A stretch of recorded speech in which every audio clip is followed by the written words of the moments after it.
ఓం నమః శివాయ. ఓం నమో నారాయణాయ. కర్మ నరదృష్టి నివారణ కాళభైరవాయ నమో నమః. ఓం గురు అరిష్టేతు సంప్రాప్తే గురు పూజాంచ కారయేత్. గురు ధ్యానం ప్రవక్ష్యామి. విద్య ఉద్యోగ విదేశీయాన రాజసన్మానోత్సవ గజసన్మానోత్సవ వివాహ తదనంతర పుత్ర పుత్రిక సంతాన సంబంధిత అరిష్ట దోషపీడోప ఉపశాంతయే. హరి ఓం. మా ఛానల్కి స్వాగతం. చూస్తున్న వీక్షకులకు ప్రేక్షకులకు ప్రియ కాళభైరవ భగవద్బంధులకి స్వాగతం పలుకుతూ మమ్మల్ని ఎంతగానో ఆదరిస్తూ ఉండబడినటువంటి ప్రియ సోదర సోదరీమణులకు సనాతన ధర్మ సంరక్షకులకు జ్యోతిష్ అభిమానులకు పుష్కర స్నానం చేసేటువంటి ఆధ్యాత్మిక భగవద్బంధువులకి, అంటే 12 ఏళ్ళకు ఒకసారి మనకు పుష్కరాలు వస్తూ ఉంటాయి. కుంభమేళ, అర్ధ కుంభమేళ, మహాకుంభమేళలో స్నానం చేసే వారందరికీ మరొక్కసారి చిన్న విన్నపం ఏమిటయ్యారగా, వృషభ రాశిలో నుంచి దేవగురు బృహస్పతి మిథున రాశిలోకి ప్రవేశం జరుగుతుంది. కనుక మనకు సరస్వతి మాత అంటే సరస్వతి నది పుష్కర మహోత్సవ కార్యక్రమాలు జరుగుతూ ఉన్నాయి. కనుక మనకు తెలంగాణ రాష్ట్రంలో కాళేశ్వరం దగ్గర మనకు అంతర్వాహినిగా సరస్వతి నది పుష్కర మహోత్సవ కార్యక్రమాలు గవర్నమెంట్ వారు కూడా పెద్ద ఎత్తున ఏర్పాట్లు చేయడం జరుగుతుంది. కనుక మనమందరము కూడా మే నెల 15వ తారీఖు నుండి 27వ తారీఖు వరకు మన వీలుని బట్టి వెళ్ళి పుష్కర స్నానాన్ని ఆచరింపజేసుకొని ముక్కోటి దేవతల యొక్క ఆశీస్సులు, పుష్కరుడి యొక్క ఆశీస్సులు పొందాలని కోరుకుంటూ, అందరిపైనను 12 రాశులపైనను ఈ భూమండలం మీద ఉండబడినటువంటి అనేక జంతువులపైనను పక్షులపైనను ప్రకృతిపైనను దేవగురు బృహస్పతి యొక్క ఆశీస్సులు ఉండాలని కోరుకుంటూ, అందరినీ చల్లగా ఆశీర్వదించమని కోరుకుంటూ మనము స్వామివారిని వేడుకుందాం. 12 రాశుల్లో గ్రహ గమనాన్ని ఓసారి వీక్షింపజేద్దాం. 15/5/2025 నుండి 31/5/2025 వరకు 12 రాశుల్లో గ్రహ గమనాల్ని మరొక్కసారి వీక్షింపచేద్దాం.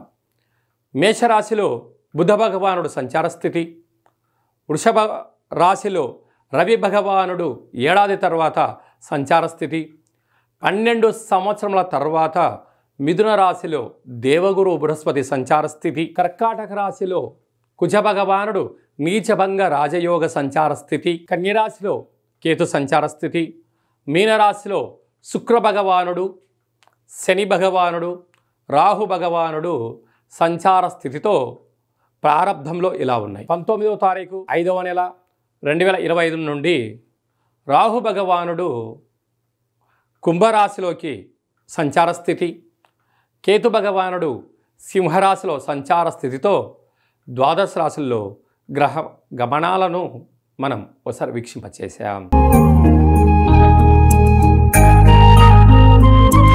వృశ్చిక రాశి వారికి దేవగురు బృహస్పతి 12 సంవత్సరాల తర్వాత సప్తమ స్థానంలో సంచారం చేయనప్పుడు ఎలాంటి యోగాలు పొందాలో ఈ వీడియోలో సవివరంగా సంపూర్ణంగా తెలుసుకుందాం. వృశ్చిక రాశిలో ఏ నక్షత్రాలు వస్తాయనగా, విశాఖ నక్షత్రంలోని చివరి పదం 4వ పాదము, అనురాధ నక్షత్రంలోని 4 పాదాలు, జ్యేష్ఠ నక్షత్రంలో 4 పాదాలు కలిపితే వృశ్చిక రాశి. రాశాధిపతి కుజ భగవానుడు.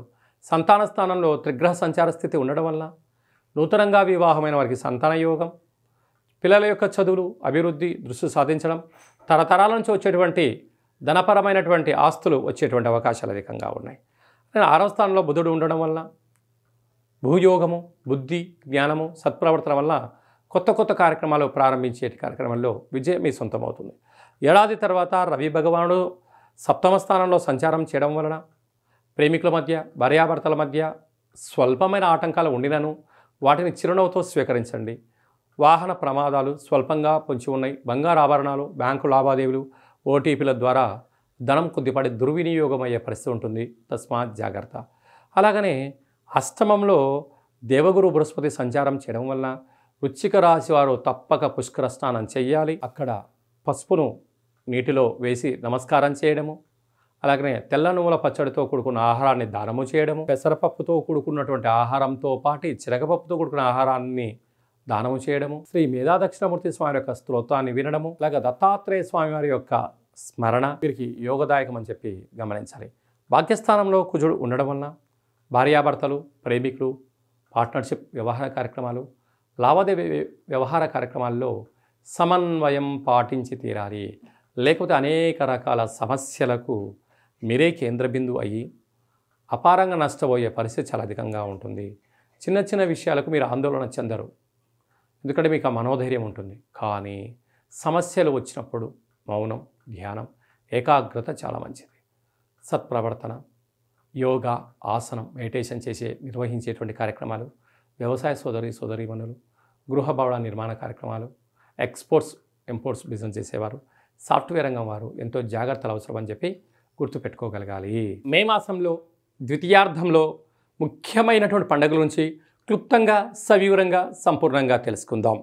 మనకు విశేషంగా 20వ తారీఖున వైశాఖ మాస బహుళ అష్టమి, అలాగనే 27వ తారీఖున వైశాఖ మాస కృష్ణపక్ష అమావాస్య సందర్భంగా మనమందరము కూడా గృహాన్ని శుద్ధిగా పెట్టుకొని కాళభైరవ స్మరణ, ధ్యానము, కాళభైరవ స్వామి అష్టకాన్ని వినడం, శునకపు మహారాజు గారికి ఆహారాన్ని ఏర్పాటు చేయడం, అలాగనే కాకి వాహన దేవతకు ఆహారాన్ని ఏర్పాటు చేయడం వలన సంచిత కర్మ, ప్రారబ్ధ కర్మ, ఆగమిక కర్మలు తొలగిపోతాయని చెప్పి గమనించాలి.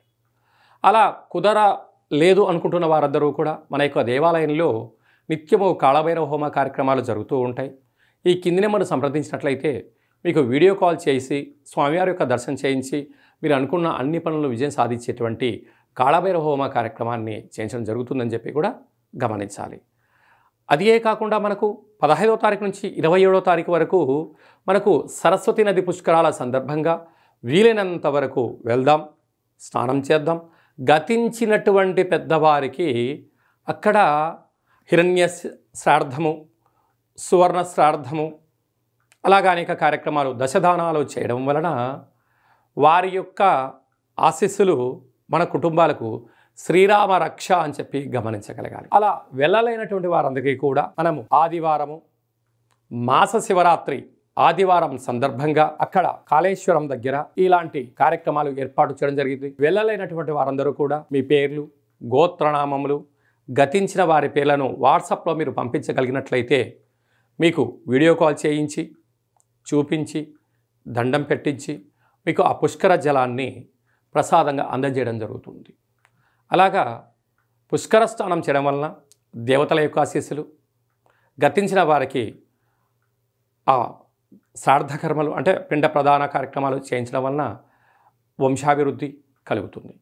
అలాగనే స్మరణ, ధ్యానము, స్నానము వలన మనస్సు ప్రశాంతత కలిగి దేవగురు యొక్క ఆశీస్సుల వలన అఖండమైన విద్య, ఉద్యోగ, విదేశీయాన, రాజసన్మాన, రాజకీయ, పుత్రిక సంతాన దోషాలు, పిల్లల యొక్క చదువులు, పిల్లల యొక్క అభివృద్ధి, తల్లిదండ్రుల నుంచి మనకు వచ్చేటువంటి స్థిరచరాస్తులలో ఉండబడిన ఆటంకాలను కూడా తొలగిపోతాయని చెప్పి గమనించాలి. కనుక మనం అందరము కూడా పుష్కర స్నానాన్ని చేద్దాం, ఆచరిద్దాం. సనాతన ధర్మంలో ఉండబడినటువంటి ఆధ్యాత్మిక శక్తిని సంపాదిద్దాం, అఖండ ఆయురారోగ్య శక్తిని పొందాలని కోరుకుందాం. అలాగనే ఇంకనూ మనం విజయం సాధించగలగాలి అన్నట్లయితే యొక్క పాత్ర కంచు పాత్ర అంటారు. అందుకే కంచు మోగినట్టు కనకంబు మోగదు గదరా సుమతి అని చెప్తారు. అలాగే ఈ యొక్క కాళభైరవ స్వామి వారి యొక్క అక్షయ పాత్రను గృహంలో ఉంచుకొని ప్రతిరోజు ఉదయం, కుదరలేదు సాయంత్రం పూట ఇలా శబ్దం చేయడం వలన ఓంకార శబ్దం రావడం జరుగుతుంది.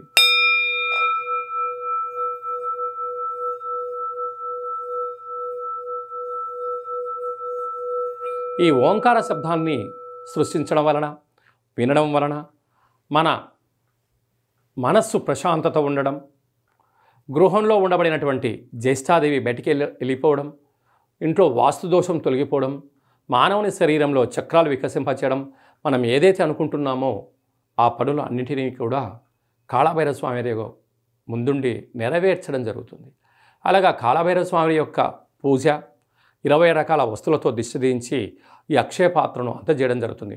కనుక మనం అందరము కూడా అక్షయ పాత్రను ఇంట్లో ఉంచుకుందాం, అష్ట కష్టాలకు స్వస్తి పలుకుదాం, అష్టైశ్వర్యాలకు స్వాగతం పలుకుదాం. అలాగే మీ వ్యక్తిగత జాతకం తెలుసుకోవాలనుకుంటున్నారా? మీరు పుట్టినటువంటి తేదీ, నెల, సంవత్సరం, సమయం మీ పేరు రాసి ఆన్లైన్ ద్వారా కానీ ఆఫ్లైన్ ద్వారా కానీ మీరు పంపించగలిగినట్లయితే 100 సంవత్సరాల జాతకాన్ని రాసి పంపించి మీరు పుట్టినప్పుడు గ్రహ గమనాలు ఎలా ఉన్నాయి, ప్రస్తుతం ఎలా ఉంటున్నాయి, రాబోయే కాలంలో ఎలా ఉండబోతున్నాయో సవివరంగా సంపూర్ణంగా తెలియజేయడం కూడా జరుగుతుంది. చాలామందికి డేటా ఆఫ్ బర్త్లో లేనటువంటి వారికి మీ పేరు యొక్క మొదటి అక్షరాన్ని అనుసరిస్తూ రాశిని తెలియచేస్తూ స్థితిగతులను తెలియచేస్తూ రమణ శాస్త్రం ద్వారా అనగా గవ్వళ ద్వారా కాళభైరవ ఉపాసన చేత భూత భవిష్యత్ వర్తమానాన్ని తెలియజేయడం జరుగుతుంది. కనుక జాతకాన్ని తెలుసుకుందాం, జీవితంలో రాబోయేటువంటి అడ్డంకులను తొలగించుకుందాం, ఐశ్వర్యాన్ని ఆనందాన్ని పొందుదాం, అద్భుతమైన యోగాలను మనం సొంతం చేసుకుందాం, మన గ్రామ రాష్ట్ర దేశ ప్రపంచ స్థాయి వరకు అందరం ఎదగాలని కోరుకుందాం. కనుక జాతకం తెలుసుకోవాలనుకుంటున్న వారందరూ కూడా అపాయింట్మెంట్ తీసుకొని సంప్రదించగలరు. అలాగా వివాహం కాని వారికి ఎందుకు వివాహం అవ్వడం లేదు, జాతకాలు ఎలాంటి దోషాలు ఉన్నాయి, ఎలాంటి అబ్బాయి ఎలాంటి అమ్మాయిని వివాహం చేసుకోవచ్చు, ఎలాంటి అమ్మాయి ఎలాంటి అబ్బాయిని వివాహం చేసుకోవచ్చో తెలియచేయడం జరుగుతుంది. వివాహం అయినటువంటి దంపతులు తరచుగా చిన్న చిన్న విషయాలకు గొడవపడడం, విడిపోయేంత వరకు తీసుకొస్తూ ఉంటారు. అలా కాకుండా చిన్న చిన్న మార్పుల సలహాలు సూచనల ద్వారా మిమ్మల్ని ఆ పార్వతీ పరమేశ్వరులు ఎలా కలిసి ఉంటారో ఉండేటువంటి ఆధ్యాత్మిక సలహాలు సూచనలు ఇవ్వడం కూడా జరుగుతుందని చెప్పి గమనించాలి. అందరికీ వైశాఖ మాసంలో ఉండబడినటువంటి బహుళాష్టమి అమావాస్య సరస్వతి నది పుష్కర భగవంతుడి యొక్క ఆశీర్వాదం కోరుకుంటూ ఆశీర్వచనం.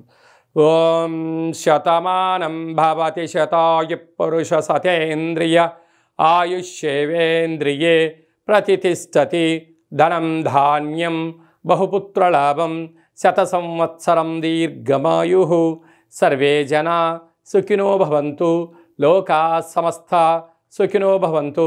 సర్వం సంపూర్ణ కాళభైరవ దేవత, రుద్రదేవత, బృహస్పతి దేవత అనుగ్రహ ప్రసాద సిద్ధిరస్తు తదాస్తు.